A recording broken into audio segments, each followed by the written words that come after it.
ประกาศขอว่าขอพี่น้องประชาชนได้อยู่บ้านกักตัวอยู่บ้านถ้าประจำเป็นบดีไปไหนพี่น้องท่านผู้ฟังแม้แต่กิจกรรมในทางพระพุทธศาสนาประเพณีปีใหม่ประเพณีปีใหม่เฮาเนี่ยเปิ้นก็ขยับเลื่อนไปงด กิจกรรมทุกอย่างที่มีคนอยู่กันหลายคนงานอะไรที่มันมีคนอยู่ด้วยกันหลายคนตั้งแต่5 คนเกิน5 คนพี่น้องท่านผู้ฟังเปิ้นก็จะของดขอท่านหลีกเลี่ยงบ่ให้ไปที่คนหลายกิจกรรมอันใดที่เขาเคยมีก็ของดขอหยุดขอเว้นทั้งนี้ทั้งนั้นผู้บริหารหรือผู้ที่ประกาศหรือว่าคณะกรรมการที่เปิ้นห่วงใยพี่น้องประชาชนที่เป็นออกกฎระเบียบเป็นข้อบังคับก็ดีเป็นข้อกฎหมายก็ดีเป็นการขอร้องกันพี่น้องท่านผู้ฟังทั้งนี้ก็เพื่อสุขภาพของพี่น้องทั้งหลายนั่นแหละเป็นเพื่อสุขภาพของเขาโดยเฉพาะที่เขาหูเนี่ยในยุคปัจจุบันเนี่ยข่าวมันนักพี่น้องท่านผู้ฟังท่านก็คงจะห้ามหูละว่าโรคไวรัสโควิดเนี่ยมันมีความร้ายแรงขนาดไหนถ้าไผ่เป็นแล้วมันหายเงียบโดยเฉพาะในตอนเนี้ยเพิ่นยังหายามารักษาไม่ได้เลย มันเป็นสิ่งที่น่าตกใจพี่น้องท่านผู้ฟังเพราะฉะนั้นในช่วงที่เปิ้นขอร้องเนี่ยก็พี่น้องท่านผู้ฟังได้บอกลูกบอกหลานได้รวมใจกันปฏิบัติตามถ้าเอาปฏิบัติตามคำที่เปิ้นขอร้องนะนอกจากมันจะมีประโยชน์ต่อตัวเฮายังมีประโยชน์ต่อลูกต่อหลานต่อครอบครัวต่อสังคมชุมชนนั้นๆพี่น้องท่านผู้ฟังถ้าเอาฝืนเนี่ยมันเท่ากับเราทำร้ายสังคมที่เราอยู่นะนอกจากทำร้ายตัวเก่าแล้วทำร้ายสังคมตัวเพราะนั้นก็ขอให้พี่น้องท่านผู้ฟังในฐานะที่เราเป็นพี่น้องเกิดร่วมกันได้พบปะพุทธศาสนา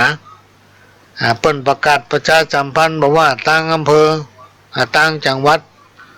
ได้ส่งหนังสือคือต่างผู้ใหญ่บ้านป้อกำนันประกาศหรือต่างเทศบาลต่างท้องถิ่นเปิ้นได้ออกไปประชาสัมพันธ์ในฐานะที่เขาเป็นเจ้าบ้านเขาก็ปฏิบัติตามเปิ้นพี่น้องท่านผู้ฟังถ้าเขามีปัญหาอย่างก็เข้าหาเปิ้นก็ให้การอนุเคราะห์ช่วยเหลือไปตามความจำเป็นนั้นๆอันนี้ก็เป็นสิ่งที่นำมาฝากถ้าเขาฟังเปิ้นเขาปฏิบัติตามข้อห้ามที่เปิ้นบัญญัติหรือว่าที่เปิ้นประชาสัมพันธ์เนี่ยพี่น้องท่านผู้ฟังเขาก็จะรอดพ้นปลอดภัยจากวิกฤตที่เขาฮู้กันว่าโรคไวรัสโควิด มันวิดไปเหรอมันมาใกล้เลย อุปัตตวะกังวลอันตรายทั้งหลายมันจะหนีห่างจากตัวเขาได้ด้วยตัวเขาปฏิบัติดูแลตัวเก่าเพราะฉะนั้นพี่น้องท่านผู้ฟังก็ต้องรักษาสุขภาพดูแลสุขภาพของตัวเก่านักเนอะพี่น้องท่านผู้ฟังอันนี้ก็เป็นห่วงพี่น้องคนฟัง ก็ขอฝากไว้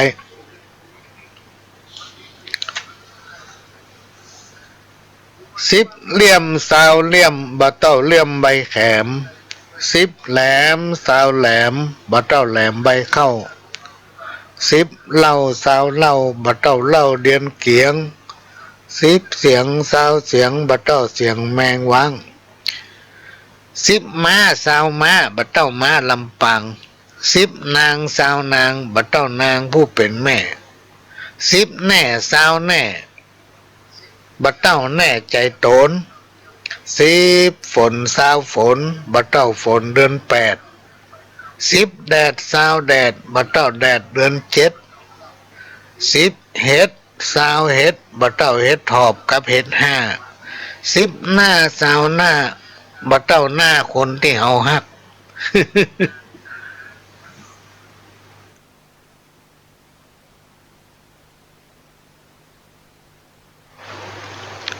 มันถึงแม่นแตะพี่น้องท่านผู้ฟัง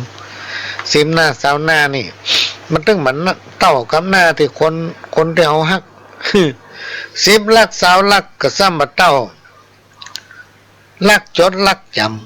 ำ10 ต่ำ20 ต่ำซ้ำมาเต้าได้ต่ำแม่ห้าง ได้ต่ำแม่ห้างต่ำเมียเปิ้นนี่มันได้ลงอันตราย มันเหลือพอหน้ายังมันได้10 จ้าง20 จ้างบัดเต้าจ้างเอราวัน10 วัน20 วันบัดเต้าวันนี้วันเดียวเนาะ10 เซล20 เซลบัดเต้าเซลที่หูใจ10 ไก่20 ไก่บัดเต้าได้ไก่จากจู10 หู20 หูบัดเต้า1 ผู้ชำนาญนี่เป็นกรรมเก่าโบราณที่เปิ้นกล่าวขานไว้พี่น้องท่านผู้ฟัง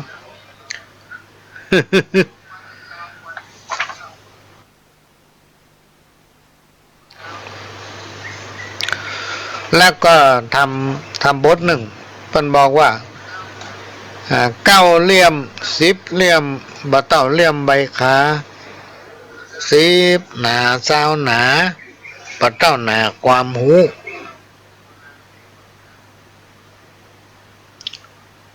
9จะมีจู10จะมีจูขอให้เป็นจูตั้งใจ9 ใจ10 ใจบ่เต้าใจนักเลง9 เฮง10 เฮงบ่เต้าเฮงซวยบ่9 มวย10 มวยบ่เต้ามวยเข่าทราย9 นาย10 นายบ่เต้าเป็นนายตัวเก่า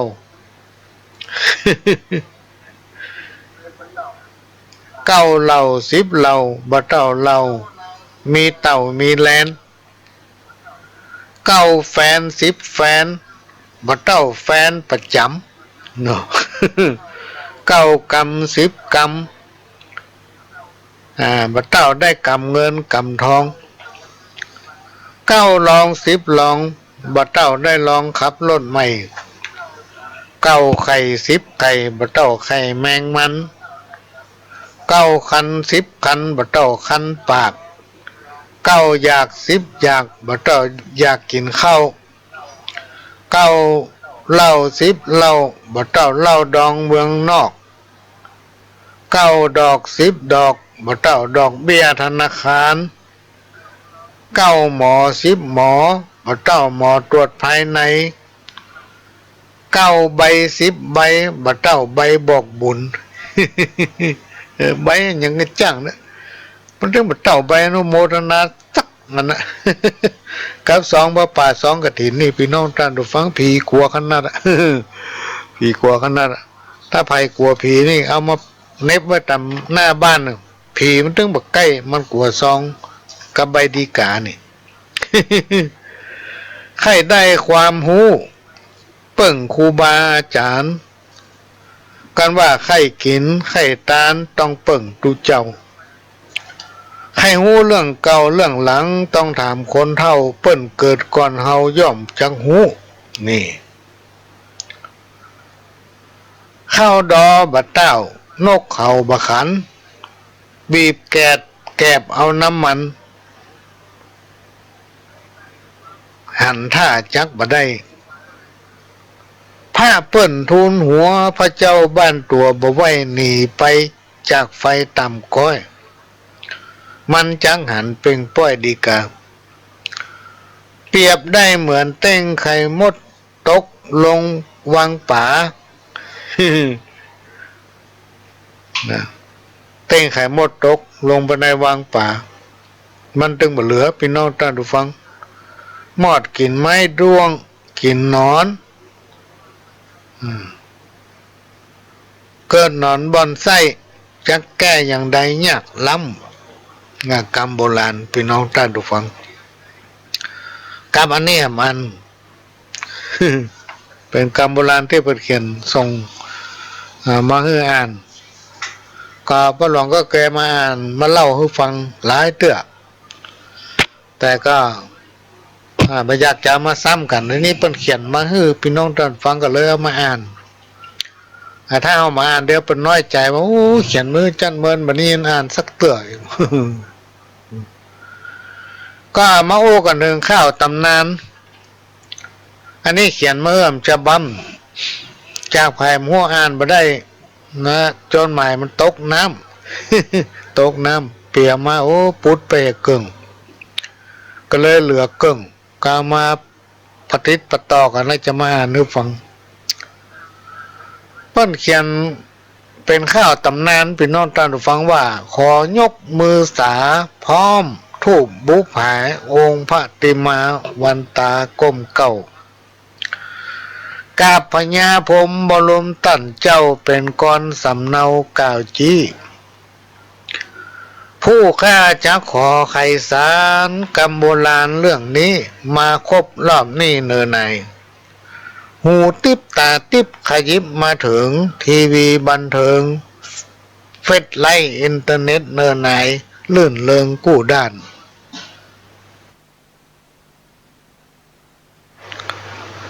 นั่งตายนอนตายไม่เหียกู้บ้านพ่อถึงตำนานบอกจี้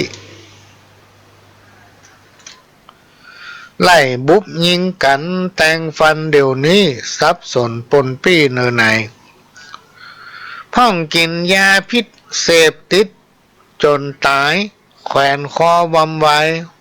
บอกว่าหญิงใจหนุ่มเท่าพ่องก็ยิงตัวตายตึงนายไผ่เจ้า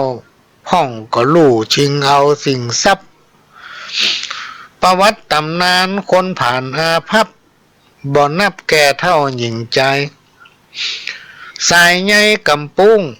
ผ่านยุ่งเป็นสายไฟฟ้าเลียงยายสบายเนิดเจ้าหกมองหลังเดียวคนเตียวสีเข้าก็มีเนอเฮาเดี๋ยวนี้ศาสนาจักซ้อยผู้ฆ่าจักขอกาวจี้มันเป็นอย่างอี้ใหญ่เขือบ้านเมืองแห้งแล้งเหี่ยวแห้งบ่เหลือน้ำจักละเหือคนเหนือจักล่องใต้มันมาถึงมาเติงหอดไส้ต้นไม้จักขาดน้ำแม่น้ำจักเหือดแห้งหันซ้ายคนตั้งบ่มีเตียวรถวิ่งเร็วยิ่งล้ำมาถึงจอดจ้ำสังคมลูกเกิดจากต้องห้องเจ้าครับผมสมัยนิยมเจยจมลูกเต้าแผ่นดินไทยจักไข่บอกเจ้าจักเลี่ยนเพียงเอาเดี๋ยวนี้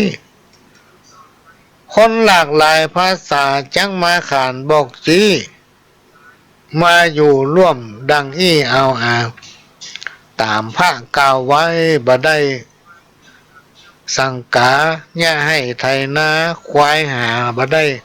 งัวควายสูญหายใจควายเมืองใต้ปากันละตุมไปแอกงอนคนสมัยนี้นิสัยใจฮ้อนเขาจังลึงค่อนไวไฟเปลี่ยนงัวและล้อพอหันที่ไหนสิ่งมอเตอร์ไซค์เร็วไวชอบสู้รถยนต์รถเก๋งขี่เบ่งอบอู้ขี่เบ่งอวดอู้ตายกันหน้าดูญาติมิตรเพราะมันถึงตำนานตามพระกล่าวไว้คนไล่เดียงสาคนขาดปัญญาจักอู้จ่าสวกก้าใจห้อนมือไว้บ่มีไว้หน้าพี่ตามันดาบ่เว้นไล่บุบฟันแตงใจแข็งหนีบเกณฑ์มันติดสืบเส้นถึงข่าวคนสมัยเดียวนี้นาลีหนุ่มสาวอายุลุ่มสาวเปิดเปล่าอยากได้ลูกผัวเมียเขาชิงเอาห้อนไม่ขาดศีลธรรมในมนุษย์2563ถึงทองพระพุทธจักสุดเสียงศาสนาพ่องยังหนุ่มน้อยด้อยการศึกษาเอาภริยาสามีร่วมข้างขั้วปีบ่ปอบ่กึดบ่สร้างเลิกละตุมวางบ่ง้อ มันมีแต่เนอะพี่น้องท่านฟังอันนี้ตามตำนานที่เพิ่นว่าไว้เนี่ย คนตะกอนเปิ้นจะอู้กันว่าโอ้ทำน้อยนะหมู่สู่ตั้งหลายน่าจะมันนกมันหนูนกเนี่ยพี่น้องท่านเดี๋ยวฟังถ้าตามันแตกก็คือว่าตีนฝ้ายยกมันต้องบินออกไปซ่อหากินละข้ามว่ามันจะปิ้งมาอยู่ห่างมันแล้วในสมัยก่อนคนเฮาในสมัยเมื่อ50-60 ปีผ่านมาเนี่ยสมัยเมื่อประหลวงเป็นรอนเปิ้นมาล่ำออกบ้านออกจองไปไหนพี่น้องท่านผู้ฟังถึงเวลาเติ้งข้าวเข้าพวกก็กินข้าวด้วยกันเป็นหมู่เป็นวงนะเวลาเปิ้นไปแยกกันเปิ้นก็ไปด้วยกันเป็นหมู่นะห่อเข้าไปด้วยกันไปนั่งกินข้าวให้ไปกินนั่งกินข้าวต้มข้าวนาด้วยกันเป็นวงคนตะกอนเปิ้นบ่ไปทำงานนอกบ้านเฮาก็เลยบ่ใครเชื่อเปิ้นว่ามันจะไปมีว่าจนว่าพ่อพระเตอร์ทำน้อยนะสูบจะมันนกเหมือนไก่เหมือนสรรพสิ่งตั้งหลายเนี่ยพอตาแตกก็ต้องไปเสาะหากินค่ำว่าถึงได้ปิกเข้าบ้านจะมีอันล่ำเหลือไว้หนูในสมัยก่อนเปิ้นอยู่ด้วยกันม่วนกินกันก็ล้ำเปิ้นก็มีกินกันพี่น้องท่านผู้ฟังสตางค์นี่มันเมื่อนานๆเปิ้นจะได้มีสตางค์เห็ดเตื้อเพราะเปิ้นอย่าให้ใส่สวนอย่างปลูกถั่วปลูกข้าวในสมัยเมื่อเอาเป็นละออนมันจะมีนา3 ฤดูลงมันมามีตอนหลังนี่ในสมัยนั้นเป็นนาปีโมดอย่างเก่งก็เข้าดอนอกนั้นหลังจากนั้นก็ปลูกถั่วปลูกหอมปลูกพืชหมุนเวียนไปมาเพื่อนก็อยู่กันได้กินกันได้มาสมัยปัจจุบันนี่ลองย้อนนึกไปสมัยก่อนกับปัจจุบันมันจะต่างกันนักพี่น้องท่านผู้ฟังไปไกลเป็นหลายโยชน์ มาถึงวันนี้ถ้าเป็นบะมั่นขยันเนี่ยพี่น้องท่านผู้ฟังแทบจะมีกินนะถ้าเอาบะขยันยิ่งมาเลือกงานซ้ำให้เลือกการนี่นะอันนั้นก็มันเนี่ยอันนี้ก็มาเอาต้องทำทุกอย่างพี่น้องท่านผู้ฟังมันถึงจะอยู่ได้ต้องทำทุกอย่างมันมีไอ้ด้านได้ถ้าไผ่เมาไอ้นี่อดมีสตังค์เมื่อเขาได้สตังค์จากน้ำพักน้ำแรงของเขาเนี่ยพี่น้องท่านผู้ฟังมันใจยากที่ว่ามันใจยากเพราะอย่างเพราะมันได้มันยากเขาได้สตังค์มาง่ายมันก็ใจง่ายใจง่ายพี่น้องท่านฟังลองสังเกตพอเถอะเพราะฉะนั้นในยุคปัจจุบันเนี่ยเขาจะต้องมีความขยันหมั่นเพียรแล้วก็จ้างกินจ้างใจนะจ้างกินจ้างใจ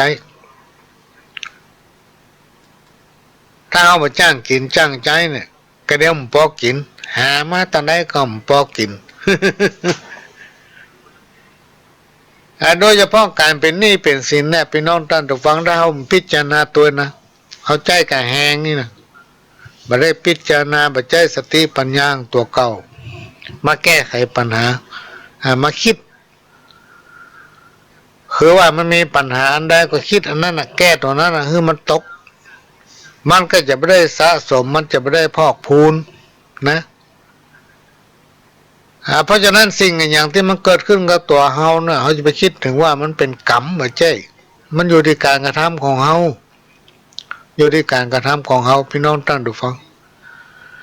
และที่มันจะแก้ได้ก็คือเฮาจะต้องเป็นคนที่มีน้ำใจถ้อยทีถ้อยอาศัยเป็นคนใจบุญนะเรียกว่าเป็นคนกินคนตานมีความอิดูสงสารเอื้อเฟื้อเผื่อแผ่ต่อคนทั้งหลายและเป็นคนที่ใจบุญการที่เขาเกิดมาเป็นคนได้นี่เพราะเขามีบุญเขาถึงได้เกิดมาเป็นคนอยู่ร่วมกันในโลกนี้ถ้าเขาไปได้ทำบุญร่วมกันมาตั้งแต่อดีตชาติเขาย่อมจะไปได้มาพบมาอยู่ร่วมกันบนโลกนี้ โดยเฉพาะพี่น้องท่านผู้ฟังที่ฟังรายการของพ่อหลวงอยู่เนี่ยถ้าเราไปได้สร้างบุญร่วมกันมาตั้งแต่ในอดีตชาติชาตินี้พบนี้เราย่อมจะไม่ได้พบได้ปะจะไม่ได้ยินน้ำเรื่องเสียงปากซึ่งกันและกันการที่เขาได้ยินน้ำเรื่องเสียงปากเขาได้หู้จักกันถึงแม้ว่ามหันต์หน้าเขาได้หู้จักกันก็ถือว่าเขาได้ทำบุญร่วมกันมาตั้งแต่อดีตชาติพี่น้องท่านผู้ฟังคือสั่งสมไปเตอะคุณงามความดีการทำบุญเพื่อทนุบำรุงพระพุทธศาสนาเฮาชาวพุทธพระพุทธศาสนาจะเจริญรุ่งเรืองได้อย่างใดก็ด้วยอุบาสกบาสิกาศรัทธาชาวพุทธเฮาทั้งหลายป้ากันเอาใจใส่ทนุบำรุงด้วยปัจจัยสี่ก็ดีเฮาหันว่าอันใดที่มันบดีบางงามเฮาก็ช่วยกันกึดช่วยกันแปลงช่วยกันสร้างเพื่อให้มันอยู่สืบเช่นลูกเช่นหลานพี่น้องท่านผู้ฟังโดยเฉพาะครูบาอาจารย์พระสงฆ์องค์เนรพระสงฆ์องค์เจ้าท่านได้สละตนเองเข้าไปบำเพ็ญตนอยู่ในพระพุทธศาสนาอยู่ในวัดในวาเนี่ยเพื่อค้นหาหลักธรรมพระธรรมวินัยเพื่อเอามาบอกเอามาอู้ให้พี่น้องสถาฟังว่าบทบัญญัติธรรมะอันเป็นพื้นฐานนั้นมีอย่างพ้องที่ชาวบ้านเราพึงนำปฏิบัติเพิ่นก็จะเอากะทิเอาหัวข้อมาอู้ให้ฟังพอเข้าใจได้ง่ายๆในหลักธรรมคำสอนองค์พระสัมมาสัมพุทธเจ้าที่ครูบาอาจารย์พระสงฆ์องค์เจ้าเพิ่นค้นคว้าหามาเล่ามาอู้ฟังเพิ่นไม่ได้มีกฎเกณฑ์ว่าคุณต้องทำคุณต้องปฏิบัติมันอยู่ที่ตัวภัยตัวมันเป็นน้องท่านผู้ฟังเพราะฉะนั้นอันนี้เป็นเรื่องที่เราจะต้องสั่งสมไว้เพื่อไปเสื่อมกับ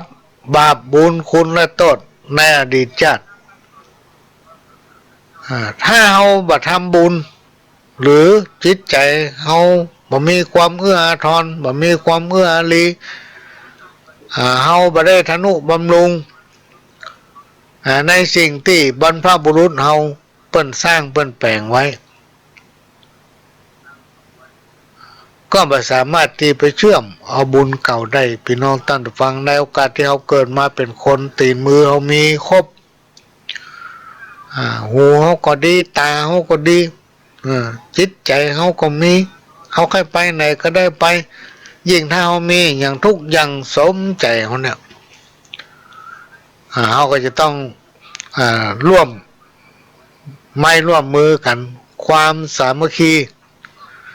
จะทำให้สังคมชุมชนนั้นอยู่เย็นเป็นสุขได้เพราะความสามัคคีนั้นมีพลังพี่น้องท่านฟังจิตใจของคนเขาตั้งหลายถ้ารวมกันเนี่ยเป็นหนึ่งเดียวได้มันมีพลังอย่างมากมายมหาศาลมีความมหัศจรรย์ในตัวก็คือว่าจะง่ายอย่างก็สำเร็จรุ่ล่วงเพราะฉะนั้นกรรมที่เราลืมมาได้ถึงแม้ว่าในช่วงนี้เราจะอยู่ในช่วงของโรคไวรัสโควิดที่มันระบาดไปทั่วโลกแม้นกรรมตำนานเพิ่นจะกล่าวขานไว้ว่าโอ้ในสมัยไปหน้าเนี่ยมันจะมีโรคหนึ่งเนอะเป็นห้องว่า5ไอ้ท่อคนสมัยก่อนเป็นห้องโรค5นี่กินถ้ามันลงกินไก่นี่นะพี่น้องท่านผู้ฟังไก่จะมดเป็นเล้าเนาะไก่เขามีเป็น20-30ตัวก็จ้างนะไก่เมืองนี่นะพูดถึงสมัยก่อนถ้าว่าไก่บ้านนั่นตายนะพี่น้องท่านผู้ฟังเพิ่นเอาไปฝังแล้วเพิ่นมากินเพิ่นเอาไปฝังเอาไปเผาเอาไปอย่างก็ว่ากันไปถ้า5ลงกินไก่มันจะมดเป็นบ้านเลยพี่น้องท่านผู้ฟังแล้วเพิ่นแก้ได้อย่างใดสมัยนั้นอ่ะเพิ่นเอาเข้าพระเจ้าเนี่ยมาคั่วลองถามมีปล่อยแม่บ่น้อยปานนั้นเด้อเพิ่นไปเอาเข้าพระเจ้าเข้าที่เพิ่นโยงเข้า49ก้อนนั่นนะโอ้ลูกกันเอามาคั่วแล้วไปอ้อยให้ไก่กินพี่น้องท่านผู้ฟังพ่องบ่ป้ออ้อยก็เอาคั่วเอาจนไหม้เอาไปใส่ในน้ำผสมน้ำคือไก่จี้กินน้ำเปิ้นว่าแปรขืดว่ะแปรขืด อย่างประเด็นเนี่ยโรคไวรัสโควิดลงทั่วบ้านทั่วเมืองเนี่ยเพราะฉะนั้นเราจะต้องรักษาสุขภาพตัวเก่าด้วยใจสติปัญญาตัวเก่าเนี่ยพี่น้องท่านผู้ฟังอัตหิอัตโนตนและเป็นที่พึ่งของตนเนาะเพราะฉะนั้นจะต้องดูแลรักษาตัวภัยตัวมันที่เป็นสั่งที่เป็นบอกที่เป็นกำหนดกฎเกณฑ์เพื่อสุขภาพของเขาเพราะมันบ่ใจมีแค่ตัวเฮาพี่น้องท่านผู้ฟังเฮามีลูกมีหลานมีครอบครัวเฮามีพี่มีน้อง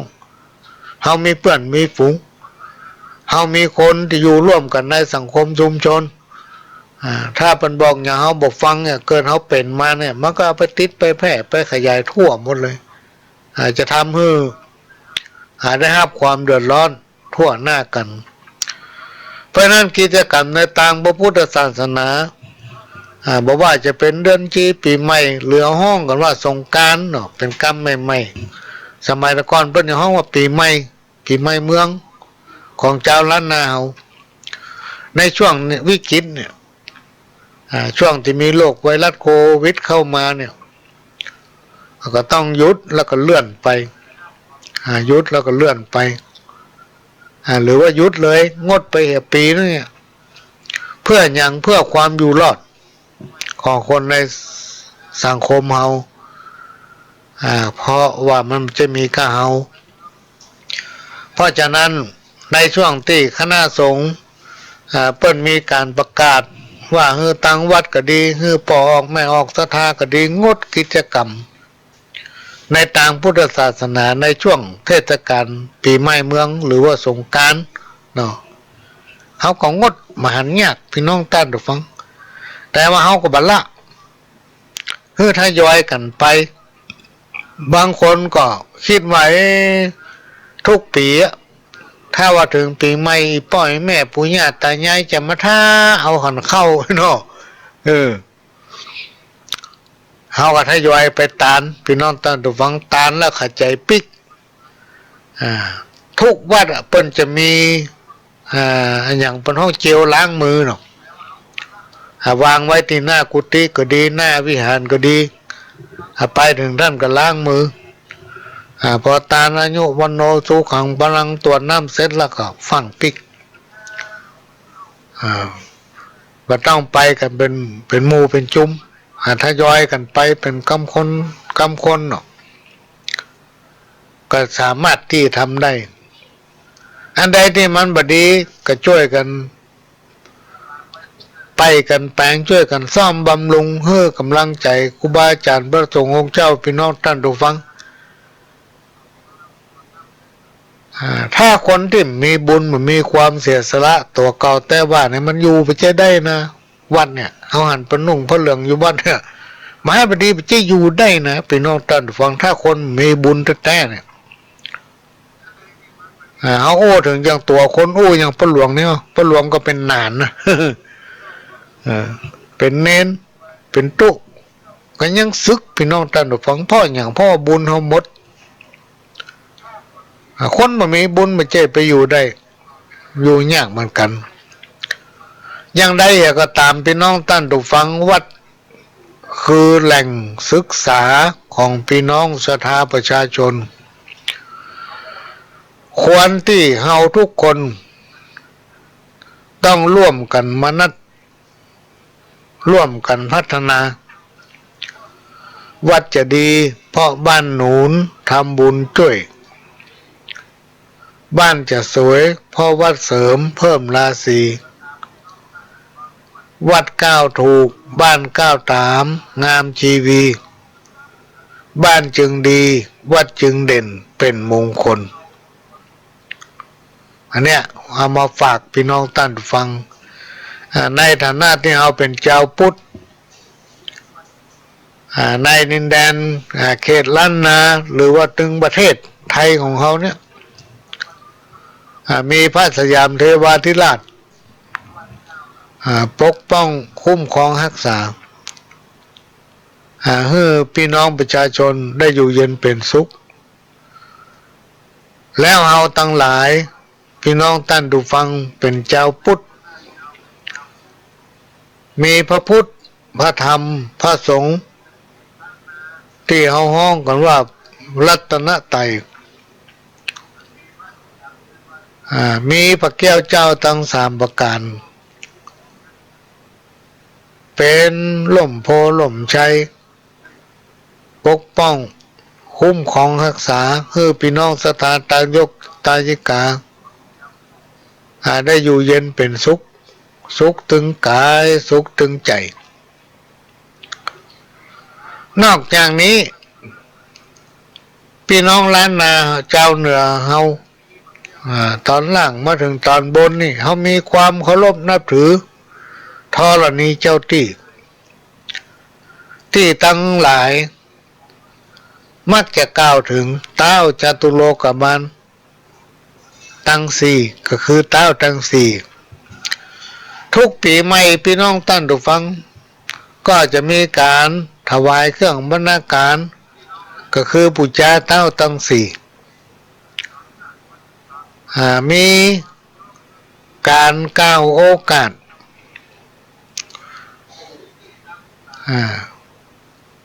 ถึงมหาราชทั้งสี่องค์ที่รักษาปกครองยังโลกมนุษย์ของเราเพิ่นจะทำหน้าที่ดูแลความอยู่เย็นเป็นสุขความเรียบร้อยในโลกมนุษย์และเทวโลกเมื่อเอาถวายโอกาสยืนยงไว้ถึงเปิ้นนำตั้งบรรณาการตามที่เขาเคยทำสืบตามกันมาก็คือมีการบูชาเต้าตั้งสี่ในวันปากปีเพื่อเปิ้นจะได้มาคุ้มครองรักษาตนตัวแห่งเฮาพ่อแม่ญาติกาพี่น้องปู่ย่าตายายผู้เฒ่าผู้แก่การอัญเชิญเต้าจตุโลกบาลหรือเต้าตั้งสี่ซึ่งเป็นขนบธรรมเนียมของเจ้าเหนือเวลาจะมีงานทำบุญต่างๆเดือนชีปีใหม่งานใหญ่งานน้อยเพราะว่าจะทำบุญบ้านใหม่แต่งงานเปิดอาคารล้านก้าสปะสะเป็ดก็จะมีการอัญเชิญเต้าจตุโลกบาลเพื่อให้ท่านมาช่วยดูแลปกป้องคุ้มครองงานตลอดถึงให้โจกให้ความเป็นสิริมงคลพระเต้าจตุโลกบาลท่านจะได้มาช่วยรักษาดูแลให้พี่น้องที่มีความปรารถนาได้สำเร็จตามความประสงค์บ่ให้มีปัญหาและอุปสรรคใดๆเกิดขึ้นให้อยู่สุขสวัสดีเป็น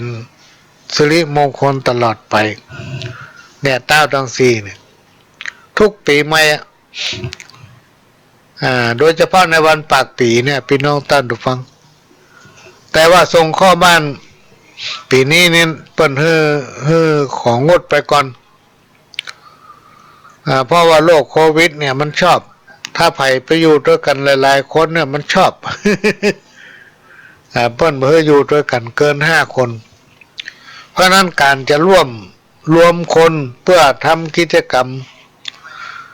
เริ่มจากการมาประชุมพบปะหารือรวมไปถึงการบำเพ็ญกุศลอันอย่างต่างๆเนี่ยถ้ามีคนหลายเปิ้นของดไม่ใช่ว่าเปิ้นห้ามนะพี่น้องท่านผู้ฟังเปิ้นของดทั้งนี้เพื่อรักษาสุขภาพของตัวหมู่เฮาทั้งหลายเนี่ยเพราะฉะนั้นการส่งข้อบ้านตามประเพณีที่เฮาปฏิบัติในวันปากปีคงอย่างงดปีนี้บ่มีเตื้อกดไปก่อนหรือว่าปีนี้ย่างเหี่ยก่อนวานเด้อ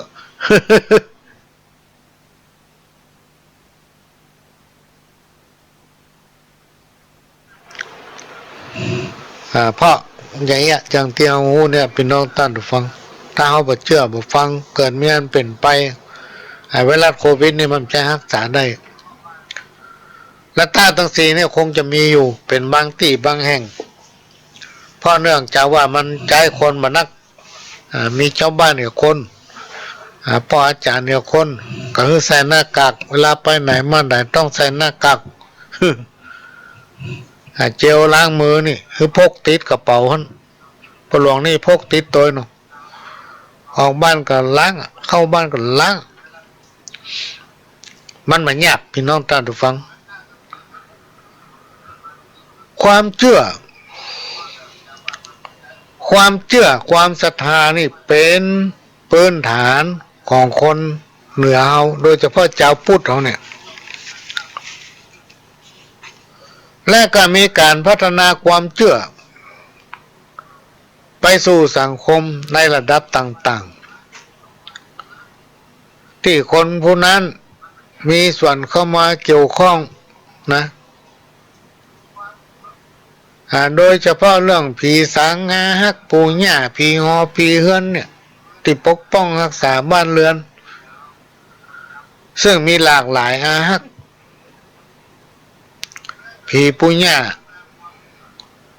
ผีบ้านผีเรือนผีปูหญ้าหรือผีเฮือนเป็นผี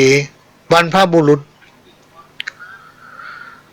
ซึ่งมีความเชื่อถือกันว่ามีความสำคัญต่อวิถีชีวิตของคนเฮาตั้งหลายเป็นอย่างมากจึงมีการยึดถือปฏิบัติสืบฮีดสารห้อยสืบตามกันมาอย่างเคร่งครัดถ้าไผผู้ใดปล่อยปละละเลยหรือละเมิดก็มักจักเกิดปรากฏคือพบปะกับเหตุการณ์ต่าง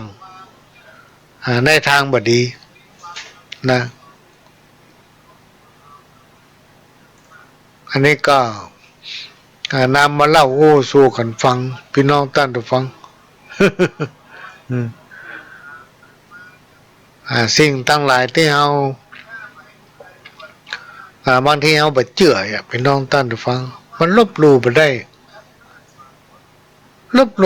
พี่น้องท่านผู้ฟังมันเป็นเส้นผมบางภูเขานะอันนี้ก็มาเล่าเอามาฟังเพื่อเป็นข้อคิด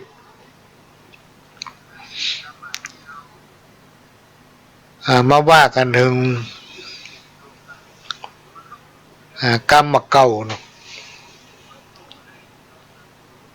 อย่างมีกรรมหนึ่งที่เปิ้นว่ากึดพอมันไม่แต้เป็นนอนท่านผู้ฟังอย่างว่าองค์พระปฏิมาจะเป็นเพียงกากปูนเนี่ย เพราะพระพุทธศาสนาเขาเนี่ยมันจะมีลิขสิทธิ์โลพี่น้องท่านผู้ฟังอย่างเขาจะสร้างพระพุทธรูปเขาจะรอพระพุทธรูปเขาจะปั้นพระพุทธรูปเนี่ยครูบาอาจารย์เปิ้นบอกตามจิตศรัทธาเปิ้นเปิ้นมีศรัทธาก็เปิ้นแปลงมีบางคนก็เป็นมีคนมาฟังหมอนี่มันอย่างมาศรัทธาแต่ศรัทธาว่าปนหลวงมันไปปะต้นไม้ใหญ่ที่ไหนมันก็ไปปั้นพระไว้ให้ในหรอปั้นแล้วก็เปิ้นละไว้ให้นะวะ ตากแดดตากฝนอยู่ฮะนะเนี่ยที่ว่าองค์พระปฏิมาจะเป็นเพียงกากปูนเพราะว่าคนเรามีความเชื่อมีความเคารพนับถือบัดแต่มันปั้นแต่เนอะสร้างพระเจ้าแต่เนอะเอาไปไว้หันไว้นี่จนเปิ้นรำคาญเวลาเปิ้นว่ามันก็มีศรัทธาเนาะมันมีใจจะทำอย่างนั้นเอาไปว่าก็ไปคัดเจตนาของมันอันนี้กรรมเก่าเป็นว่าน้อยไม่เป็นเพียงกากปูนนั่นเพราะว่าเขามีลิขสิทธิ์มันมีการขออนุญาตปั้นพระเจ้ามีหลายคนที่หันว่าเปิ้นชอบอย่างนั้นแปลงพระเจ้าไว้ติ๊กเอาไปไว้ทำเก้าไม้พ่องเอาไว้หันไว้นี่พ่องเอาไปตามมือคนนั้นคนนี้พ่อง เราไปสังเกตพอเตอร์ไปนอนตันฟังวัดบางวัดกว้างลึ่ง เอาเข้าบ่ค่อยมีถนนเตียวรถจะเข้าก็ยากเข้าไปแล้วจะไหว้ก็ยากว่าอย่างหมูไปตั้งทึบ เต็มหมด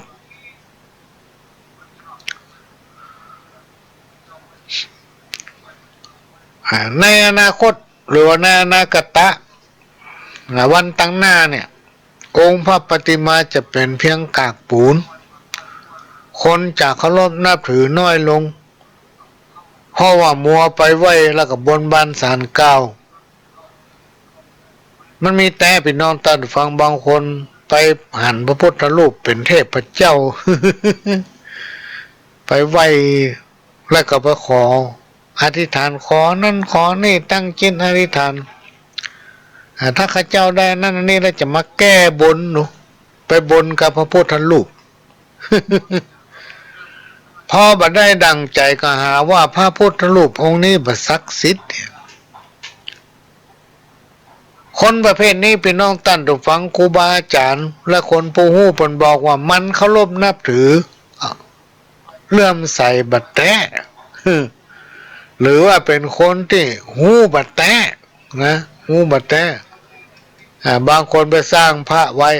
ทำเก้าไม้พ่องทำที่ไหนตามใจที่มันจะยากเปิ้นไก่ไม้ไก่มาเปิ้นว่าไหว้โคตรพระอยู่นี่ทั้งองค์ไม่เห็นใครมากราบมาไหว้ เวลาเปิ้นไปกราบไปไหว้ก็หาว่ามาไหว้ทำไมมาช่วยกันปฏิบัติปัดเพี้ยวมั้ง คนหูบัดแท้เขาเริ่มใส่บัดแท้ที่จริงสิ่งต่างหลายเราเนี่ยพี่น้องตั้งถูกฟังมันอยู่ในจิตในใจของเราทุกคนอยู่ในใจของเราเนี่ยแถมข้อหนึ่งพระพิรุณจะซบเซาพระพิรุณจะซบเซาหมายถึงจิตใจของคนเรา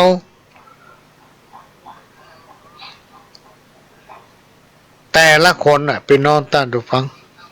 จะหันแก้ตัวเองนักขึ้นที่มันหันแก้ตัวเองนักขึ้นเพราะอย่างเพราะว่าทุกคนจะต้องดิ้นรนไงพี่น้องท่านทุกฟังยิ่งภาวะเศรษฐกิจอย่างตึงวันเนี่ยคนเราทุกคนจะต้องดิ้นรน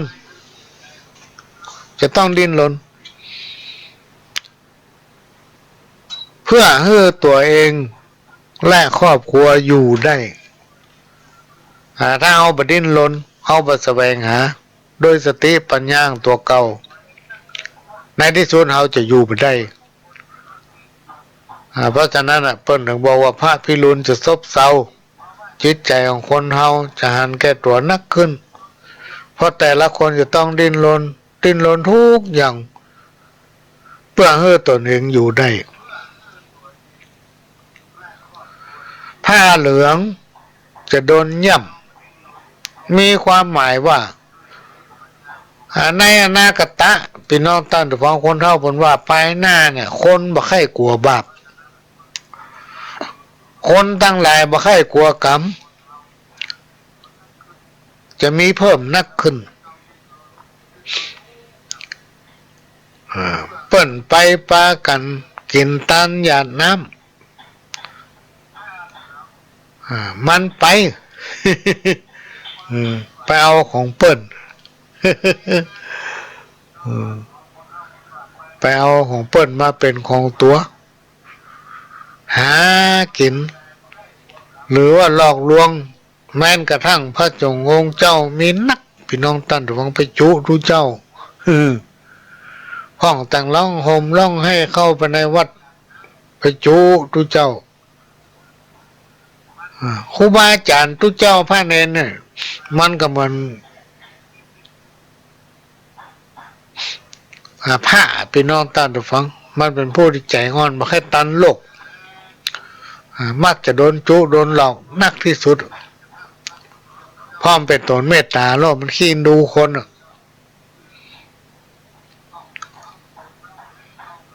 ทำกรรมนั่นก็คือกรรมว่าตะกรวดดำจักเป็นเจ้าเป็นใหญ่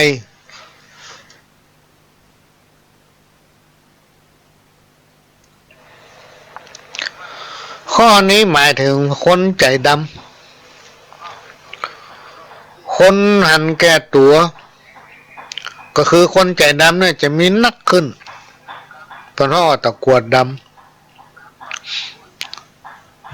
คนบดีเนี่ยจะคล้องใจคนพี่น้องท่านผู้ฟังมันจะวัดจะซื้อเอาใจของคนอ่ะ แล้วคนดีเนี่ยจะถูกเหยียบย่ำพี่น้องท่านผู้ฟังลองพิจารณาผ่านว่าคนไหนที่มันดีกับเฮานะแต่งมาดีกับเฮาพี่น้องท่านผู้ฟังทั้งนี้มันไม่ใจญาติพี่น้องไม่ใจเพื่อนใจฝูงเป็นไผก็โมโหลองพิจารณาพอเถอะไม่ต้องหวังอย่างสักอย่างนะไม่ต้องหวังประโยชน์อย่างช่างเฮาสักอย่าง และคนที่เปิ้นปฏิบัติดีปฏิบัติชอบแทนที่มันจะไปโยกยอไปให้การสนับสนุนเปิ้นกับย่ำเปิ้นกลัวเปิ้นล้ำหน้ามันเนี่ยเปิ้นว่าคนใจดำกับคนหันแก่ตัวจะมีนักขึ้นในสังคมของเฮาดอกบัวตุ่มจะโรยตั้งแต่เช้าตั้งแต่เจ้าดอกบัวเนี่ยพี่น้องตอนฟังมันยังตันบานเดี๋ยวนะมันจะโรยละ มีความหมายว่าละอ่อนไม่ยิงพ่อใจเนี่ยจะเกิดมีผัวมีเมียตั้งแต่น้อยละพี่น้องท่านผู้ฟังไม่ต้องไปห้ามเขาดูมึงฟังเพราะตำนานเป็นว่าไว้อย่างนั้นเนี่ยมันปวดหัวขนาด เรื่องตั้งหลายแล้วเนี่ยดอกบัวตุ่มจะโรยตั้งแต่เจ้าก็คือว่ามันยังแบบบานเด้อมันจะโรยละรวดเร็วไปเลยมาหัวเน่าพึ่งจะมาลุมตอมอันนี้เป็นคำตำนานนะหมาหัวเน่ามันเหม็นจะตายอ่ะแต่หมูพึ่งหมูแมลงวันที่ชอบดมของหอมเนี่ยจะป้ากันมาตอมมันมีความหมายว่าคนบัดดีอ่ะพี่น้องท่านผู้ฟังคนบัดดีคนที่มุ่งหาประโยชน์แสวงหาประโยชน์นะจะถูกสรรเสริญยกย่องนะคนนี้ล่ะคุณคนที่หูจักบุญคุณไผ่เนี่ยเป็นห้องคนอากตันยูหรือว่าคนเนรคุณคนเนี่ยจะถูกคนตั้งหลายยกย่องพี่น้องท่านผู้ฟังอันนี้เป็นคำตำนานมันมีแต่น่ะเนี่ยมันมีแต่คนบดีคนอากตันยูคนหมูจักกูลคนเนี่ยจะถูกคนตั้งหลายยกย่องอันนี้เป็นเรื่องที่มันมีแต่เป็นเส้นผมบางภูเขาพี่น้องท่านผู้ฟังหลายๆคนก็คงจะประสบมาแล้วแต่พระหลวงนี่ปะมาโอ้ป้ามาเพราะว่าเฮาคบคนมานี่โอ้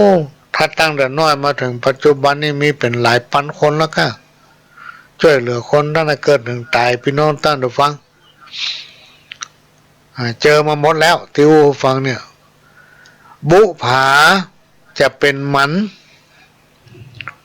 บุผาจะเป็นมันมีความหมายว่าคนทำความดีบักไข่มีไผ่หันคุณค่าเพื่อนก็เลยบอกว่าบุผาจะเป็นมันคนที่ทำความดีตั้งหน้าตั้งตาประพฤติปฏิบัติตนเป็นคนดีในสังคมชุมชนบ่ค่อยมีไผ่หันคุณค่าแทนที่จะยกย่องคนดีอันนี้ซ้ำไปเหยียบไปย่ำเป็นเหนียเป็นห้องว่าบุพาจะเป็นมันเมื่อคืนเมื่อวันจะสั้นเข้าเมื่อคืนเมื่อวันจะสั้นเข้ามีความหมายว่าคนเฮาตั้งหลายมัวเมาแต่เนี่ยการทำงานหรือว่าเสาะว่าหากินอาชีพหรือการ ภัยการมันเลยลืมวันลืมคืนพี่น้องท่านผู้ฟัง เพราะว่าเมาทำมากินนกน้อยจะลืมลังนกน้อยจะลืมลังมีความหมายว่าหมู่บรรดาลูกเต้าเหล่าหลานของเฮาทั้งหลายเนี่ยเขาจะต้องออกบ้านออกจองไปเนี่ยการทำงานห้องว่าจากถิ่นฐานของตัวเก่าไปเนี่ยการทำงานต่างบ้านต่างเมืองเมืองนอกพ่องต่างจังหวัดต่างๆเนี่ย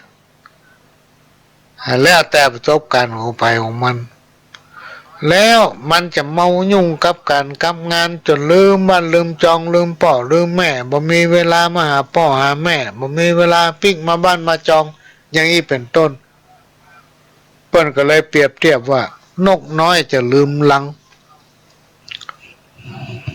คนแก่คนเฒ่าจะวังเวงมีความหมายว่าเพราะว่าลูกเต้ามัวเมาไปแยกการทำงานหรือไปมีครอบครัวละพ่อละแม่อยู่คนเดียวเปิ้นก็เลยมีคำเปรียบเปยให้ฟังว่าคนเฒ่าคนแก่จะวิเวกวังเวง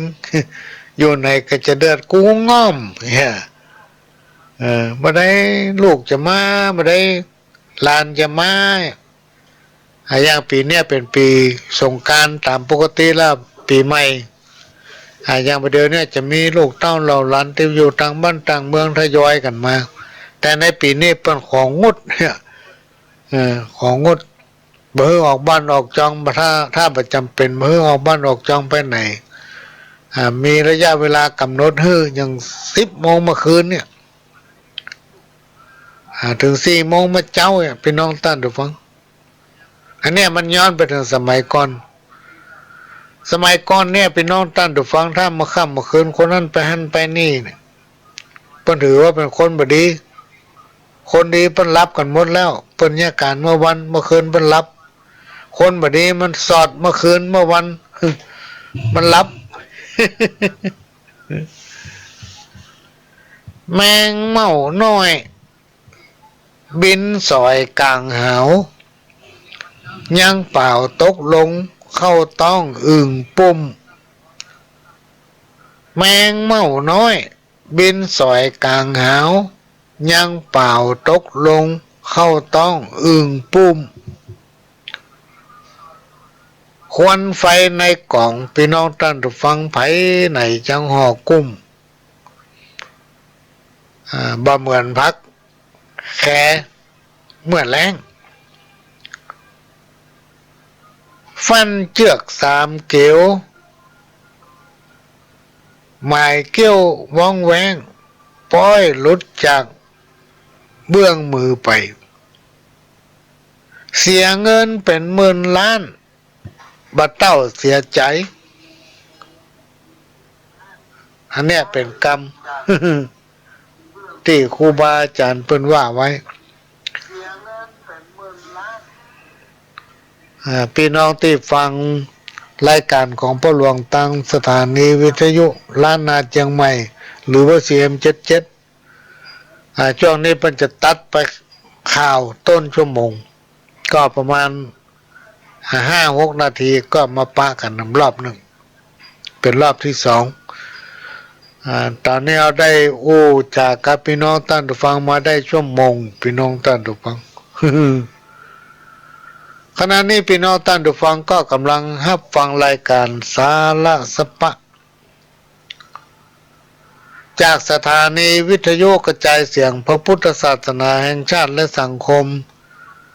ขึ้นเพื่อการศึกษาพระพุทธศาสนาและวัฒนธรรม FM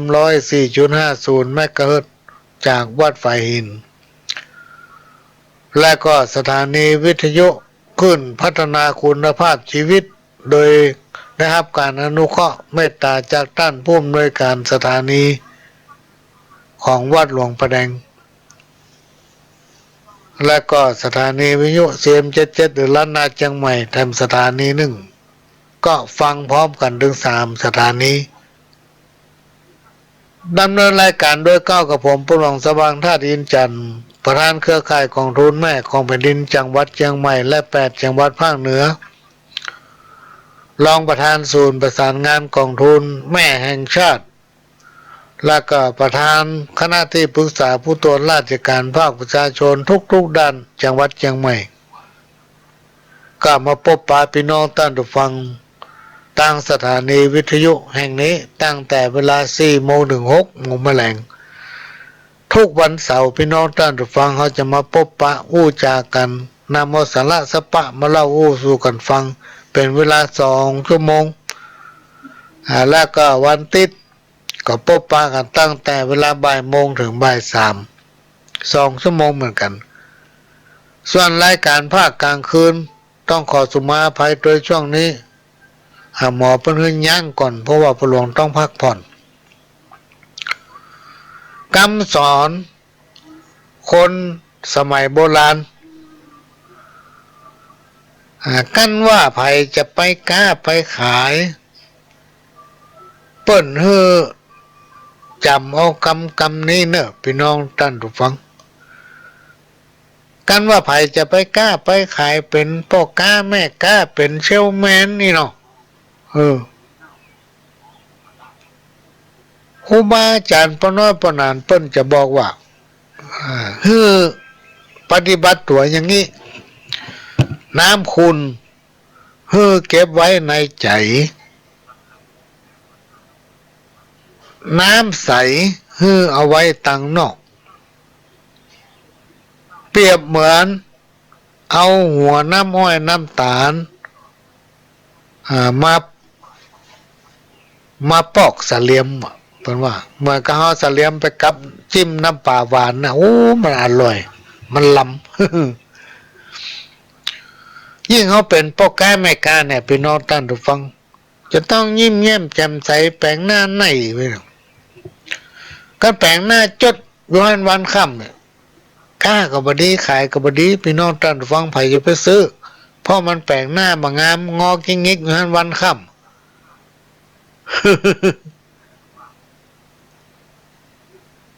อึ่งกับแมงเม่าจีนเน่ากับหนอนงูเห่ากับปังปอนบดีอยู่ร่วมใกล้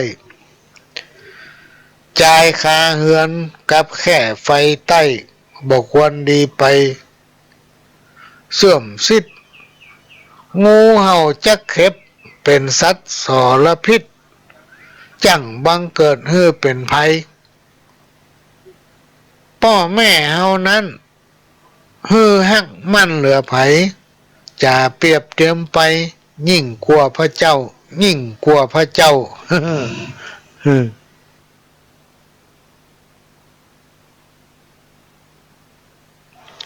อันนี้เป็นกรรมบักเก่าที่คนเฒ่าคนแก่พ่อแม่ครูบาอาจารย์เพิ่นกล่าวไว้คนตกต่ำเต้านอนหงายบอกควรกายข้ามเหยียบคนตกต่ำเต้านอนหงายบอกควรกายข้ามเหยียบหรือว่าย่ำจะเตรียมไปเปรียบเหมือนดอยหรือว่าภูเขาย่อมจังมีหอยกิวจ้อมป่าไม้ล้อมคนเฮาหันเป็นภูเขากิวคนเฮาไผ่บ่ฮู้พี่น้องท่านผู้ฟังเพิ่นห้องกิวปูกิวดอยเนี่ยเฮาพอหันถึงแม้ว่ามันจะมีต้นไม้แวดล้อมเลี้ยงยายเฮาต้องฮู้เฮาต้องหันว่าตั้งหน้านำเป็นดอยมาจนกันโลกิวมีหั่นเนี่ยเพิ่นฮ้องกิวปูกิวดอยเนี่ยพอหันแต่กิวคนเฮาเนี่ยมันพอบ่หันนะพี่น้องท่านผู้ฟังคำนี้มันจะไปสอดคล้องกับว่าบุญวาสนาจะต่างคนเฮาเนี่ยมันแข่งกันบ่ได้แข่งตากันบ่ได้พี่น้องท่านผู้ฟังแข่งรถแข่งเรือแข่งอย่างแข่งอื่นแข่งได้หมดแต่มาแข่งบุญวาสนาของคนเนี่ยมันแข่งบ่ได้แข่งตาบ่ได้วาสนามันเป็นไปได้มันต้องเป็นไปอย่างนั้นอันเนี้ยคนแก่เพิ่นก็เลยกล่าวไว้ว่า คนตกต่ำเต้านอนหงายบอกควรกายข้ามเหยียบหรือว่าเงี่ยมจะเตรียมไปเหมือนดอยหรือว่าภูเขาแม้นว่าจะมีต้นไม้ต้นอย่างมาอ้อมล้อมเฮาก็ยังหันว่ามันเป็นกิ่วแต่กิ่วของคนเขาเนี่ยเอาพอมาหันเข้าดอบัดเต้านกเขาบะขันบีบแกบเอาน้ำมันหั่นจักบ่ได้ อันนี้เป็นกรรมบักเก่านะพี่น้องท่านผู้ฟังบดีลบหลู่ทำกรรมหนึ่งเป็นกรรมห้ำจากคนเฒ่าเพิ่นบอกว่าด่าแจ้งลูกฮักกับกินแห้งเขาเหมือนสายาเงาเก้าไม้ล่มบ้านเฮาอยู่อาศัยตัดหานกิ่งก้านก็พิษโบราณบ่น้อยควรดีตักเตือนด้วยความเรียบร้อยจ๋าอ่อนอ้อยกำสมเสลียมบ่แขวงเชื่อมันตึงโขมคนจักนิยมมีเป็นส่วนน้อยน้ำนมน้ำตาลเชื่อหวานบ่เขียมคนคอยชอบมักพ่อแม่อู้หวานลูกหลานก็ฮักบ่มีอื่นอันคนจัง แต่พี่น้องท่านฟังบางคนให้อู้หวานคนชอบลูกหลานก็ฮักคนโหมมันอู้หวาน มันอู้หวานชอบกับมู่มันแต่หัวตั้งในมันขมบ่ขม เสลียมบ่แขวงแม้นมันจะขมคนยังนิยมเอามากินกับลาบกับลูกจาดพริกขี้หนูบัดท่าวอดอู้ไผได้ลองดูย่อมหูคนแปลงตาไหลนิสัยเจ้าชู้บอกควรนั่งอู้ด้วยเนิ่นไหนคนชอบลวกแซมหูแหลมแต่ใบยุ่งเรื่องเปิ้นไปสะปะเปิ้นอู้กันไหนเร็วไวแต่และขใจแล่นเข้าร่วมวงที่เรื่องของตัวนั้นแต่งลืมหลงเพราะมัวพะวงแต่เรื่องชาวบ้าน อันนี้มีความหมายว่าเรื่องคนอื่นมันหู้หมดแต่เรื่องตัวเก่ามันหู้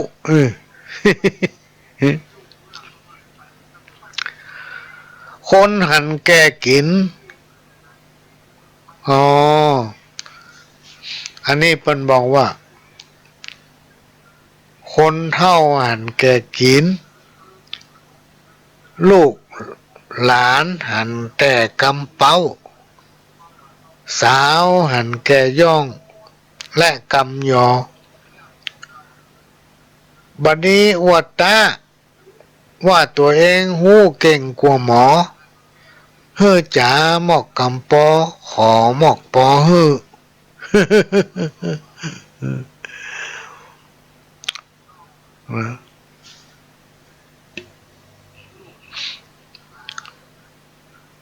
สัตว์เขี้ยวมีขนคนดักจื้อกื้อ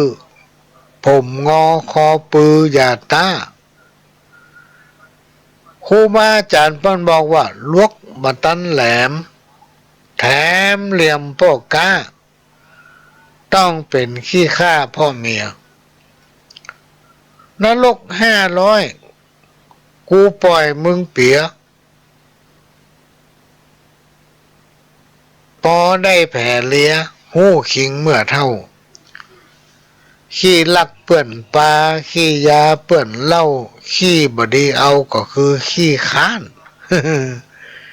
ขี้ป่าพะเยา เปิ้นเอามาห้านส่งเสริมหนึ่งด้านตำบลขี้อ่อนเอาเป็นน้ำเพี้ยหูดลงใส่ซ่า คนที่เขียนที่แต่งนี่ถ้าอย่ามักซ่าเนาะก็มักซ่ากับมักลาบนะ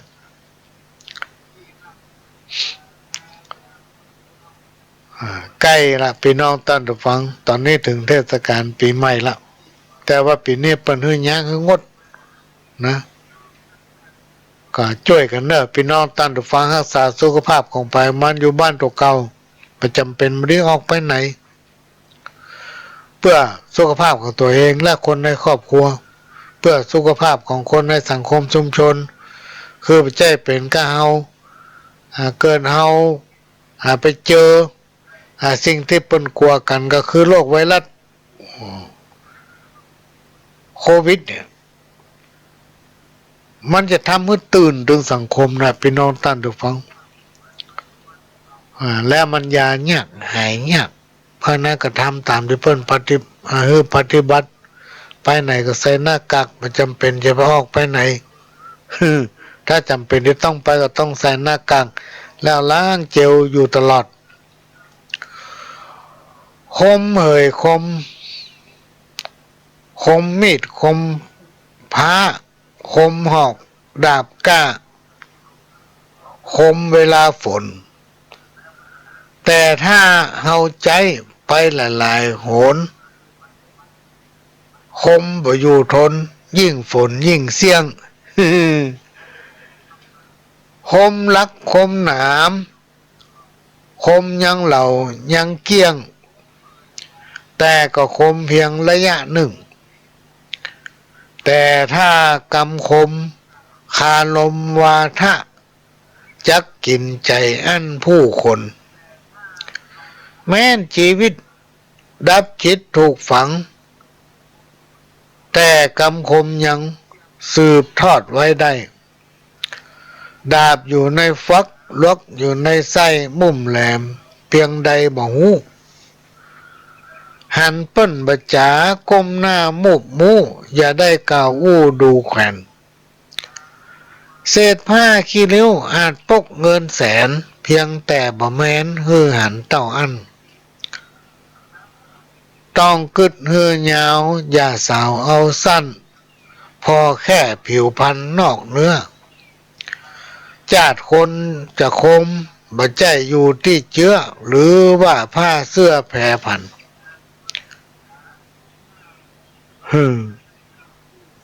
อันนี้มันเป็นกรรมของคนสมัยก่อนพี่น้องท่านผู้ฟังว่าจาดคนจะคมบ่ได้อยู่ที่เชื้อหรือว่าเสื้อผ้าแพรพันกระต่ายขี้ตายังก้านปัญญาหอยมัวแต่แยงหอยเลยขึ้นหน้าคนที่อวดตัวพ่อเหมือนผีบ้าแสดงออกมาหันชัดคนคม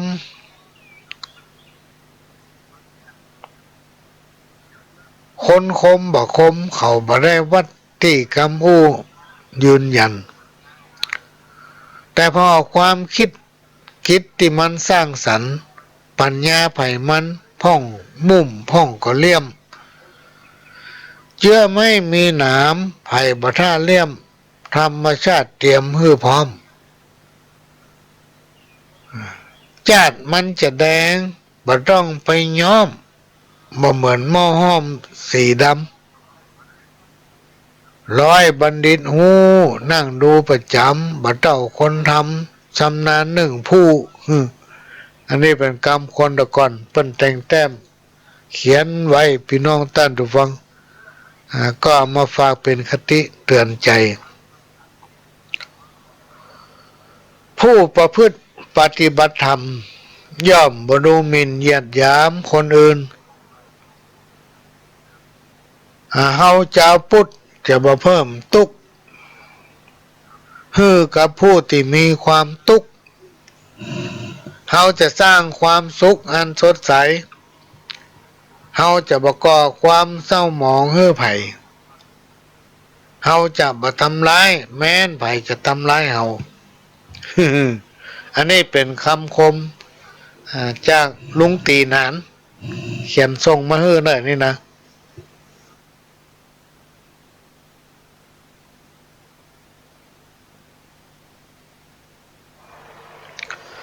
ลุงตีนานนี่คือเปิ้นบวชเป็นพระเนาะเป็นคนจีนเป็นเจ๊กมาบวชก็เลยห้องลุงนานตีลุงตีนาน เปิ้นขอฝากข่าวนี้มาอ่านให้พี่น้องท่านทุกฟังได้ฟังข้าวทำบทหนึ่งเป็นบอกว่าตีนฟ้ายกค้อนลุ่งลอยถีง่อมเงาเต็มทีในใจม่อนค่าหนาวจิตหนาวใจนอนในห่มผ้าหนาวยังซ้อนมาห่วมซ้อนขาดกู้เตรียมใจเลยได้เดือดร้อนหนาวนักหนาวค้อนอุลาเพราะบ่มีกู้ซ้อนแอมอิงกันหลาหนาวแต่นาดาตายกระดังขนานตีเป็นคนทุกข์จนเงินทองบาดใต้บ่มีอันใดพังพร้อมมีก้าเตียวก้อมผืนเดียว สาวเท่าสาวเคินเอิ้นตึงบ่เหลวบ่มีไผมายอกเขียวมาจ่าอู้เล่นมาจ่าอู้เล่นอันนี้เป็นข้าวของขนานตีเนอะพี่น้องท่านพร้อมไปเขียนทรงมือทำบนหนึ่งคนใต้ลุ่มฟ้าสะปะหลากหลายสูนกันยิงใจตึงเปิ่นตึงข้าล้วนแล้วต่างจิตรูปร่างใบหน้ามนุษย์เกิดมาร่วมห้องพ่องกระแสนดีเรื่องให้บอกข้องแต่ลางคนนั้นบัดตันเฉลียวลงพิษน้อยเดียวบะเหลวคืนได้จะลอยล้อนฟ้าหรือยากไล่ต่างก็ดีได้เนื้อในลองตองพอเตอะเปิดเลอะฮือหันร้อยเรื่องปันอันเสกสรรกล่าวอ้างจะดีจะให้อยู่ที่เฮาสร้างพ่องก็พอไกลพ่องก็พอใกล้เลือกเดินกันไปตามใจเต้อเจ้าอู้เรื่องกู้ฮักมีนักหนาน้ำกู้ขาวกู้แดงกู้ดำกู้ดำกู้เตี้ยกู้ฟันฝ่ากู้ขาง่อยเปี้ยกู้ผัวกู้เมียช่วยกำกู้ละกันหนีกู้ชีวิตชอกช้ำเจ็บปวดอั้นส่วงไหนบางกู้เปิ้นฮักบันนี้ไก่อยู่ด้วยกันไป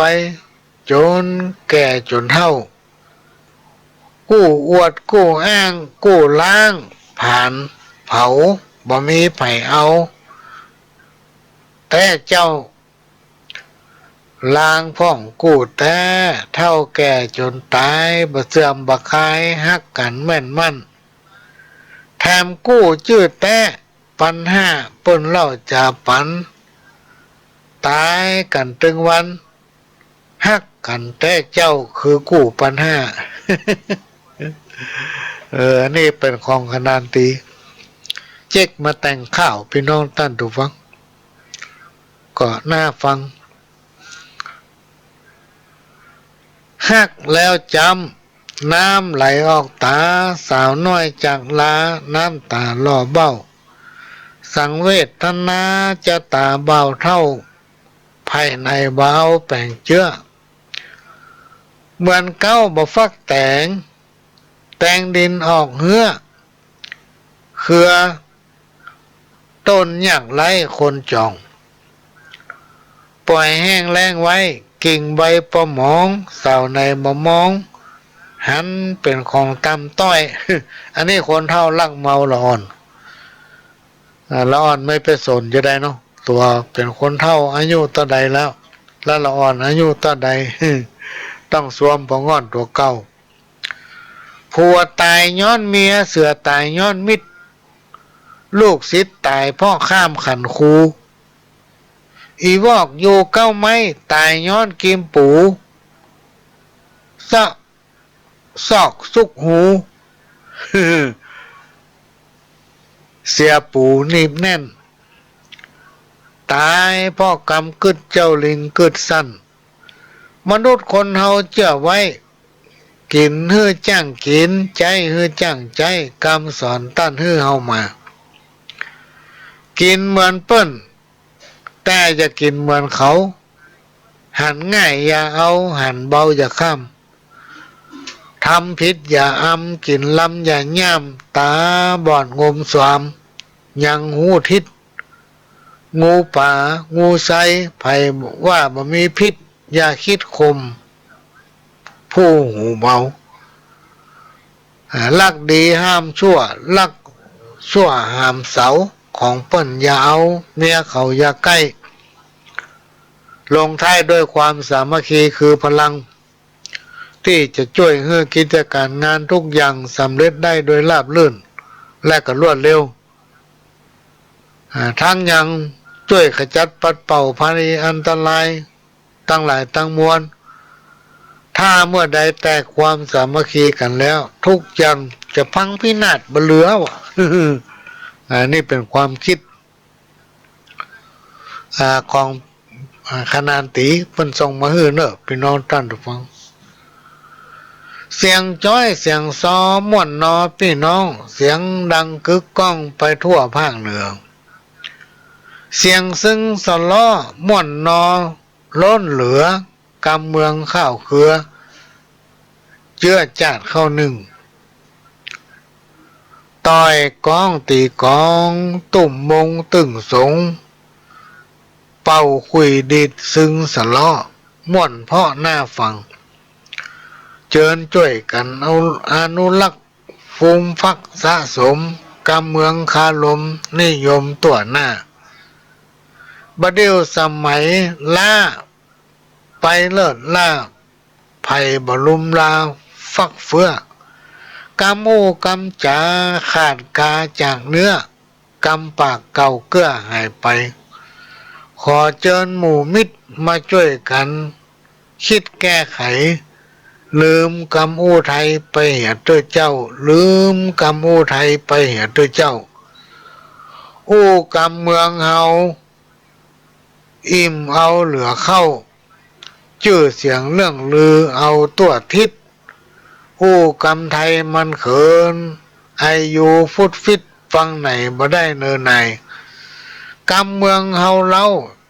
เจ้าขาปี่ไปไหนมาละข้าอยู่บ้านนั่งรอคอยหากาญาปอด้านยำเตา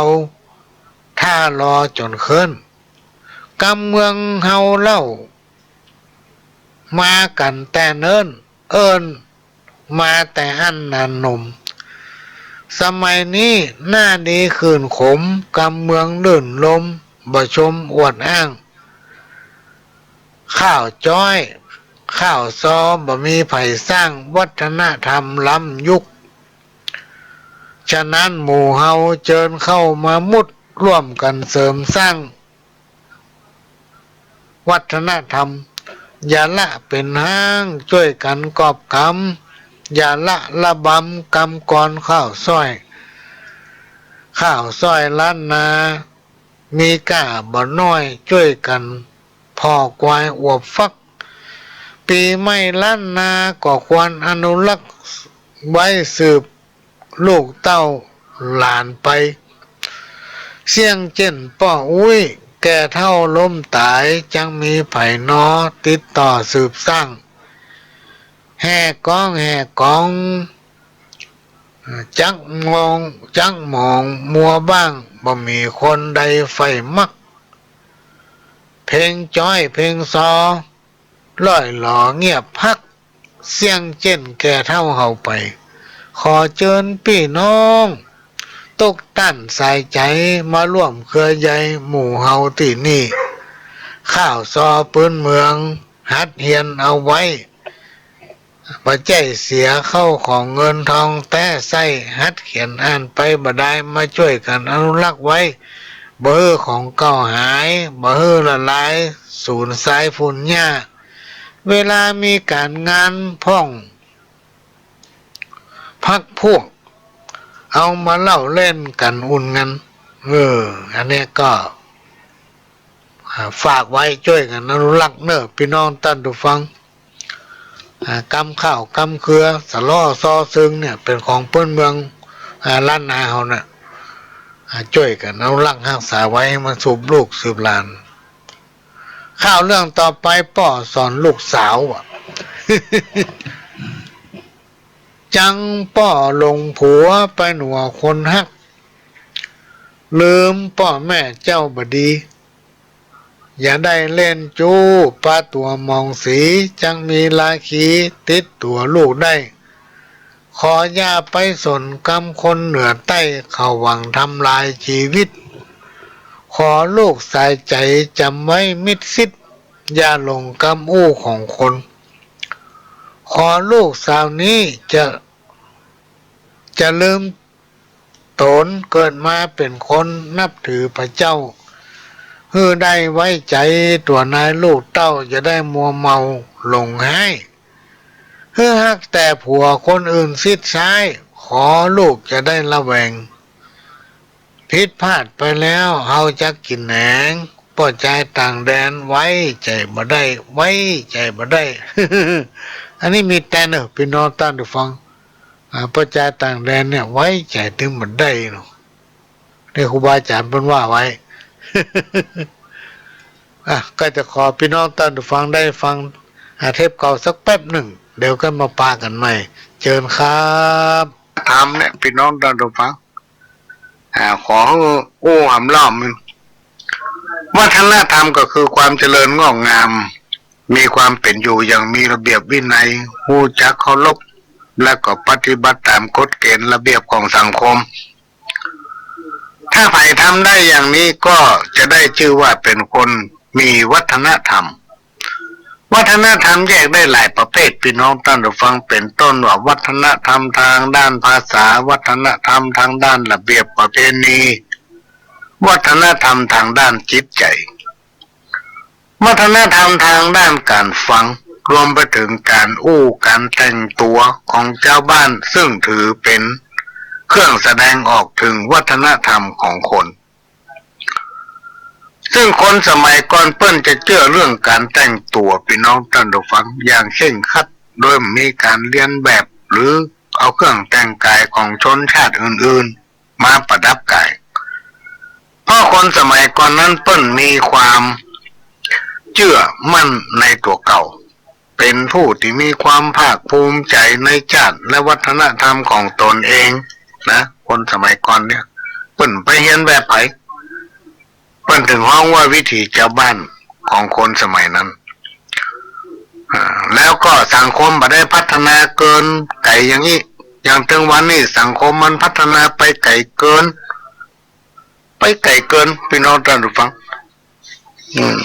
เมื่อสัก30-40 ปีก่อนนี่ถ้าไผมาอู้ฟัง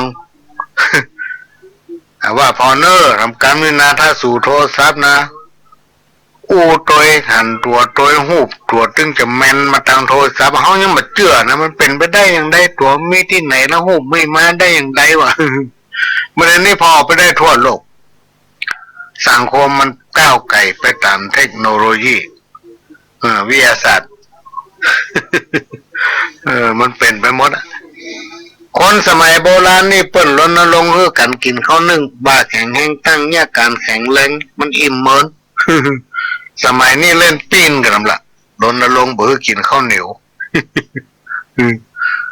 เบาหวานขึ้นวะ คือกินข้าวหุงโลก คนสมัยตะก่อนนั้นเพิ่งมีการแต่งตัวสุภาพเรียบร้อยมีการแต่งกายที่ถูกต้องตามกาลเทศะโดยใช้เครื่องนุ่งห่มประหยัดบหรูหราบ่ฟุ่มเฟือยบ่โป๊ะหรือบ่เปื่อยกายในที่สาธารณะเป็นการรักษาประเพณีการแต่งกาย แบบพื้นบ้านเจ้าล้านนาหรือว่าล้านนาเฮาเจ้าไทยเฮาสมัยตะก้อนนั้นพี่น้องท่านผู้ฟังเปิ้นถึงเรียนแบบไผมีการแต่งตัวลัดรูป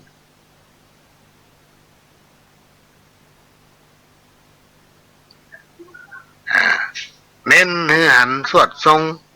หูปแห้งของตัวเก่าจนเกินไปเหมือนกับคนสมัยปัจจุบัน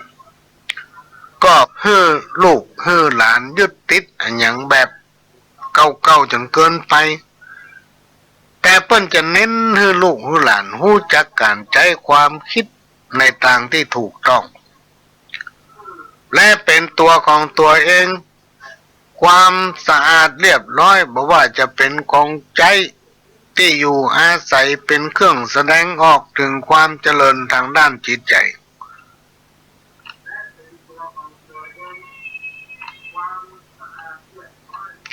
ระเบียบประเพณีที่เป็นจุดเด่นจนเป็นที่สนใจของพี่น้องชาวต่างประเทศก็คือเรื่องความเคารพอ่อนน้อมคนไทยเรานั้นมีความอ่อนน้อมมีความโอบอ้อมอารีจิตใจอ่อนไหวการโอ้กันจาม่วนคนไทยเรานั้นเป็นผู้ที่มีจิตใจงดงามโดยเฉพาะชาวเหนือนี่มีความเอื้อเฟื้อเผื่อแผ่อุปนิสัยของคนไทยเรามันมีเรื่องอย่างเงี้ยมาตั้งแต่สมัยปู่ย่าตายาย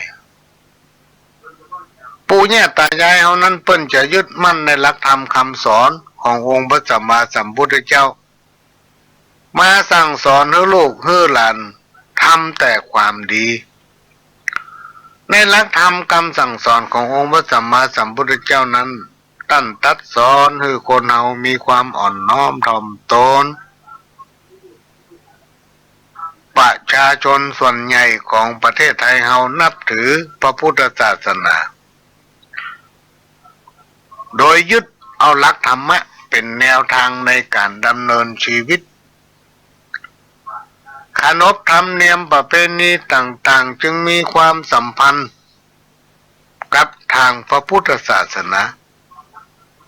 การที่เฮาจะเคารพนับถืออันอย่างนั้นเฮาจะต้องศึกษาทำความรู้จักกับสิ่งนั้นๆให้ดีเสียก่อนจึงจะได้ชื่อว่าเป็นคนที่มีเหตุมีผลบ่ใช่เคารพนับถือเชื่ออันหยังเชื่อแบบง่ายๆและก็งมงายบ่ใช้ความคิดถึงตัวเก่ามาพิจารณาถึงความเป็นจริงถึงเหตุถึงผลอันยังก็ตามพี่น้องท่านผู้ฟังมันจะมีเหตุมีผลของมันหลักธรรมมันเป็นคำสั่งสอนขององค์พระสัมมาสัมพุทธเจ้านั้นมันมีความเกี่ยวพันเกี่ยวข้องกับวิถีชีวิตของชาวพุทธเฮารวมไปถึงประเทศชาติมาเป็นระยะเวลาหลายพันปีพระพุทธเจ้าพระองค์เป็นครูที่ยิ่งใหญ่พระองค์เป็นพระศาสดาของโลกเป็นครูของเทวดาและมนุษย์ทั้งหลายพระองค์สอนให้คนเฮาทุกคนปฏิบัติดีปฏิบัติชอบพระพุทธองค์เป็นผู้ที่ให้เกิดมีพระสงฆ์ขึ้นในโลกพระพุทธเจ้าทรงเป็นพระที่มีสติปัญญาเฉลียวฉลาดที่สุดของโลกพระองค์มีพระเมตตากรุณามีน้ำพระทัยที่ใสสะอาดและบริสุทธิ์พระองค์จึงเป็นพระศาสดาเอกของโลกมีคำสั่งสอนทันยุคทันสมัยอยู่เสมออันความเมตตากรุณาขององค์พระสัมมาสัมพุทธเจ้านั้นทรงมีมาตั้งแต่ทรงพระเยาว์พระองค์รักใคร่ช่วยเหลือเกื้อกูลมีจิตใจงดงามมาตั้งแต่เป็นละอ่อนน้อยๆ อันนี้เป็นสิ่งที่มานำฝากพี่น้องท่านผู้ฟังทั้งหลายว่าการทำดีการทำบดีนั้นมันไม่มีวันหน้ามันมีชาติหน้าชาติเนี้ยถ้าใครทำบดีในชาตินี้ก็จะได้บดีในชาติเนี้ยถ้าใครทำความดีในชาตินี้ก็จะได้ ความดีในชาตินี้เพราะฉะนั้นสิ่งตั้งหลายเหล่านี้พี่น้องท่านผู้ฟังมันเป็นสัจธรรมที่เราตั้งหลายจะต้องนำปฏิบัติแล้วก็สอนลูกสอนหลานให้เขาทำดีไปเป็นวันเดี๋ยวจะพักสักคำนะพี่น้องท่านผู้ฟังก็ฟังหลวงพ่อพระครูโสพลบุญญาภรณ์หรือว่าตุลุงทองอดีตเจ้าวาดวัดโสพนารามอดีตเจ้าคณะอำเภอแม่ริมเชียงใหม่ปาฐกถาธรรมสักหน่อยวันนี้เอาย่างฟังเพลงเพราะว่าเพลงฟังที่ไหนมาได้ก็ได้เนาะฟังหลวงพ่อพระครูโสพลบุญญาภรณ์เปิ้นนำธรรมะมาฝาก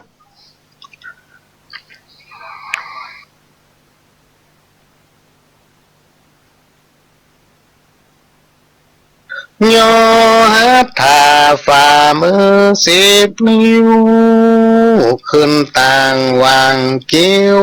กายเก้าเกษาขอกลมกราบนบองค์กษัตริย์ตาพระจอมราชามหาราชเจ้าพระราชประสงค์ขององค์จอมเงาทรงคิดแบ่งเบาพี่น้องพระองค์โคนหาปัญหาปากท้องคืออยู่ถูกต้องพอดีรายได้เฮาน้อยก้อยอดขันตีใจจ่ายพอดี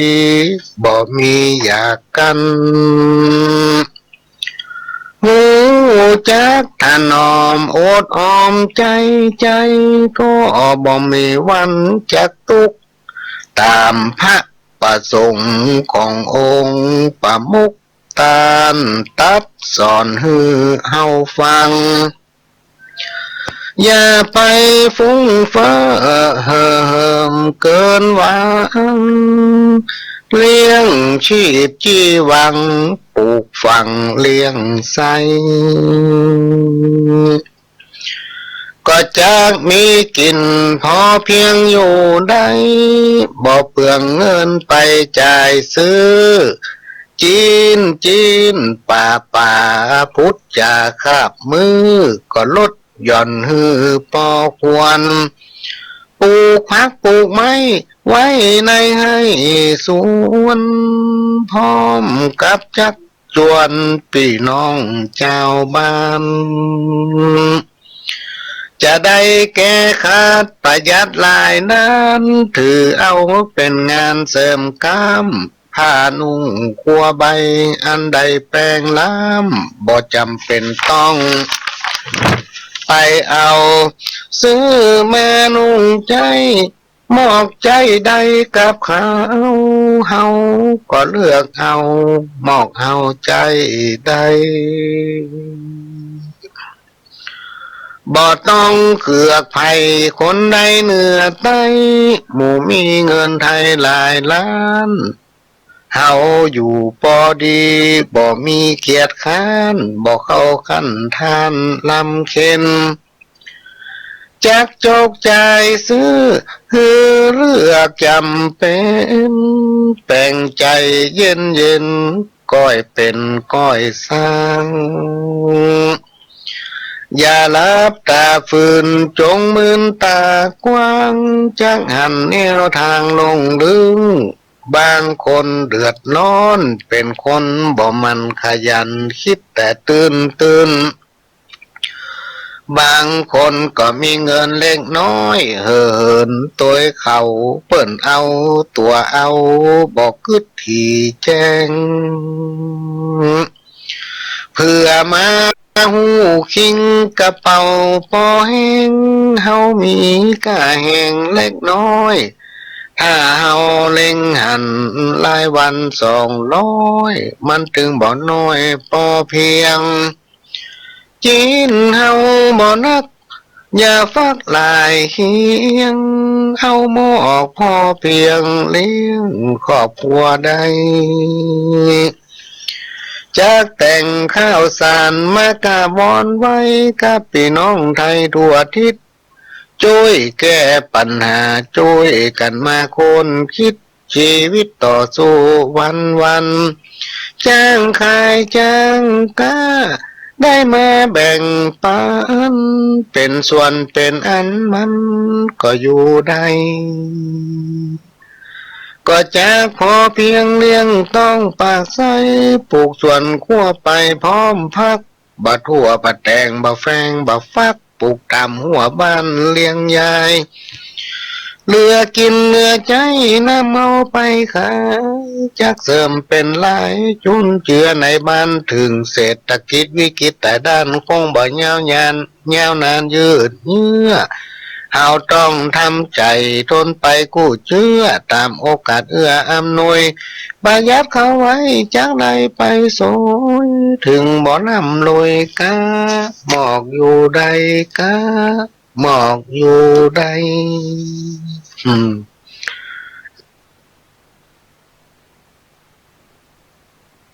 อ้าวก่อนที่จะนำเอาปัญหาโศกล้ำเรือหลายเมื่อตัวปีนี้ต้องมาจากหายเฮ้อน้องอยู่ได้บอกวายโศกเศร้ากึดหาอะไรหวังเมินกุมเท่าสองแห้งเฮารวมคิดสองสายใยสองใจรวมชิดติดตามสู้พอแห่งได้ลูกสืบเจือฮักเหมือนแก้วแสงจากได้กินแห้งลูกไปนาส่งเสียเล่าเรียนภาคเพียรอยู่ท่าตั้งตารอคอยลูกไทยที่อยู่ที่นอนหาบก่อนเสาะไซหยาดเหงื่อสร้างวางแนวลักฐานเฮานี้มีทวนตามแถวเป็ดไก่หมาแมวก็เลี้ยงอยู่กุมพี่หาเงินทองน้องก็ช่วยตุ้มที่อามาเติมเติมกำลักฐานให้นาเข้าป่าและน้ำก็พอหาได้ยังแควนรวมอยู่กันได้ลางเตื้อโชคดีมากมีไก่ไก่พอสุขสบายอิ่มต้องคิดพ้องมองใจอาภัยให้ท้องบ่ถือบ่ท่องอ้อมซ้อมลางเตื้อก็ฮักเหมือนดอกไม้หอมลางเตื้อก็งอมเหมือนแมวยี่เขียวตึงฮักตึงจังความหลังแสงเสียวเกิดขึ้นกำเดียวบ่แต่เป็นธรรมดาบ่ใจขอบแม่ไผบ่หลีกได้เลยนะเปรียบเหมือนลิ้นกับเขี้ยวแหละนะคบกันไปมาเพราะว่าอยู่ไกลยามเมื่อฮักกันปานจะกินได้จังกันเพียงใดอดงอหัวอกแสลงหม้อแกงไฟจ้ออยู่ก้นหม้อปอดำเมื่อตายละน้องสุดเสียงเวรกรรมสุดที่สุดกรรมเสาะหามาเคยหันหน้ากันถึงวันต่อสู้อยู่กินเมินมาแต่ไทย นึกถึงความดีที่อ้ายสร้างไว้บ่ทันแก่เท่านี้ลาไปแล้วบ่ปิกบอกกลับมาหาบ่ทันสั่งลาก็มาด่วนสิ้นน้องตัวคนเดียวใจจะขาดวินเลี้ยวหาทางใดบ่พบมาละจากกันเว้นตันควายคบจาดหน้า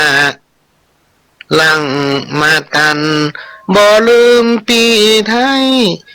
ที่อยู่แดนสวรรค์หรือถิ่นนิปานฮือรออยู่หัน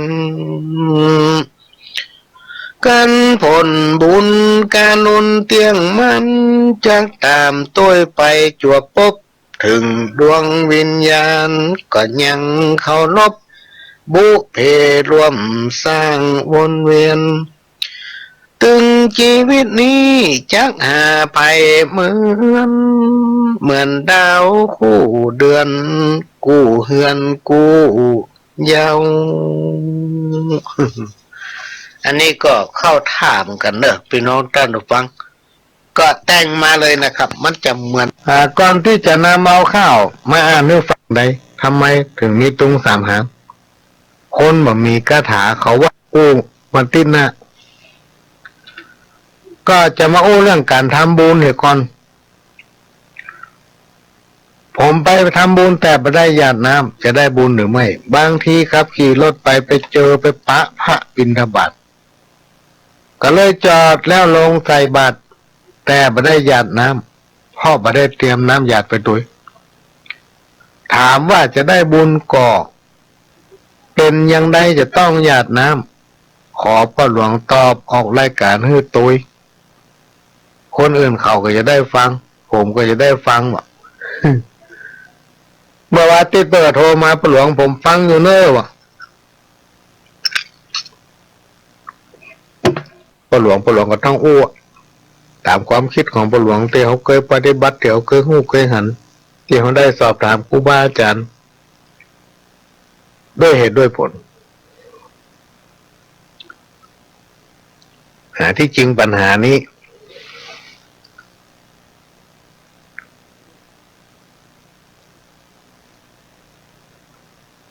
อาจจะต้องถามหลวงพ่อครูบาอาจารย์เนี่ยพี่น้องท่านฟังแต่ว่าจะอู้ที่น้อยทุกพิษบ่ต้องว่ากันเนอะ ในสมัยพุทธกาลพระพุทธเจ้าเสด็จประทับสวนเวรุวันในขณะนั้นพระเจ้าพิมพิสารได้ดำริกับเหล่าเสนาอมาตย์ทั้งหลายว่าเขาจะต้องถวายป่าที่อยู่นอกประตูเมืองเขาเนี่ยซึ่งมันบักใกล้บักไกลจากปราสาทราชวังใครจะไปจะมาก็สะดวกกลางวันก็มีคนพลุกพล่านกลางคืนก็เงียบสงัดเหมาะสมที่จะต้องถวายป่าหน้าเมืองเขาเนี่ยคือพระพุทธเจ้าสร้างวัดก็เลยกลายเป็นวัดเวรุวันเมื่อมีพระราชดำริดังนั้นก็ได้น้อมถวายป่าหรือว่าส่วนเวรุวันให้เป็นวัดพอกล่าวกรรมถวายเสร็จเรียบร้อยก็ได้ลังน้ำหรือว่าหยาดน้ำมาปัจจุบันบรรดาพี่น้องศรัทธาพุทธศาสนิกชนพุทธบริษัททั้งหลายบอกว่าจะมีกินมีทานสัพพะบอกว่าจะเป็นงานมงคลหรือว่างานอวมงคลก็จะมีการหยาดน้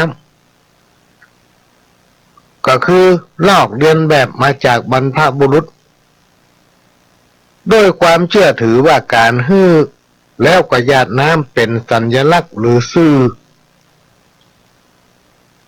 บอกว่าเขาได้ฮื้อตานเมื่อมีการทำบุญก็จะมีการหยาดน้ำถามว่าจำเป็นต้องหยาดหรือไม่ ตามความคิดพี่น้องท่านผู้ฟังประกอบกับได้ไปอู้กับครูบาอาจารย์ท่านมักจะอู้อยู่เสมอว่าการตรวจน้ำนั้นมันทำมือผู้ที่มีความตั้งอกตั้งใจทำบุญเกิดปิติมีสมาธิเรียกง่ายๆเมื่อได้ทำบุญให้ทานแล้วตั้งจิตใจอธิษฐานหยาดน้ำเสร็จมันทำให้ม่วนอกม่วนใจเพราะมีปิติบุญจะเกิดที่ใจก่อนก็เลยมีกรรมบอกเล่าขานสืบตามกันมาว่ากินตาลหยาดน้ำปู่ย่าตายายครูบาอาจารย์ท่านมักจะบอกว่าหยาดน้ำลง